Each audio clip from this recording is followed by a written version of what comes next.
మీరింట్లో ఇష్టం లేని పెళ్లి చేసుకుంటే మీ నాన్నగారు ఏమంటారో తెలుసా? నా ఆస్తిలోంచి చిల్లి గవ్వ కూడా ఇవ్వను అంటారు. అలా ఎందుకంటారు? అసలు ఈ గవ్వల గోలేంటి తెలుసుకుందాం పదండి. మనకి రూపాయి, అర్ధ రూపాయి, పావలా ఈ కాయిన్స్ ఎలా ఉంటాయో తెలుసు. కానీ వాటికంటే ముందు ఇంకా కొన్ని కాయిన్స్ ఉన్నాయి. అవేంటో ఇప్పుడు చూద్దాం. పావలా కంటే తక్కువ బేడాలు అనే కాయిన్స్ ఉంటాయి. ఈ బేడాలు 8 బేడాలు కలిపితే 1 రూపాయి అన్నమాట.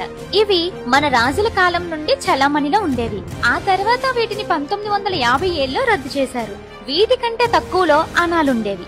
ఇవి 16 అనాలు కలిపితే 1 రూపాయి అన్నమాట. ఇవి కూడా రాజుల కాలం నుండి చలామణిలో ఉండేవి. ఆ తర్వాత 1957లో రద్దు చేశారు. అనాల కంటే తక్కువలో అర్ధనాలు ఉండేవి. అర్ధనా అంటే హాఫ్ అనా అని అర్థం.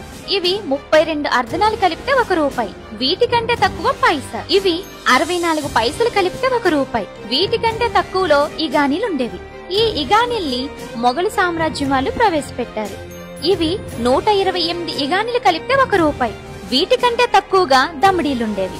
ఇవి 192 దమిడీలు కలిపితే 1 రూపాయి. వీటిని ఈస్ట్ ఇండియా కంపెనీ వాళ్ళు ప్రవేశపెట్టారు. ఇవి మద్రాసులో ఎక్కువగా చలామణయ్యాయి. వీటికంటే తక్కువలో రోలీలు ఉండేవి. ఇవి 384 రోలీలు కలిపితే 1 రూపాయి. పూర్వం రాజుల కాలంలో వీటిని వాడేవారు. వీటికంటే తక్కువలో గవ్వలు. ఇవి 768 గవ్వలు కలిపితే 1 రూపాయి.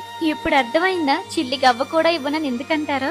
వీడియో నచ్చితే లైక్ చేయండి, మీ ఫ్రెండ్స్ అందరికి షేర్ చేయండి, ఛానల్ ని సబ్స్క్రైబ్ చేసుకోండి. నేను మీ జాను. అవును.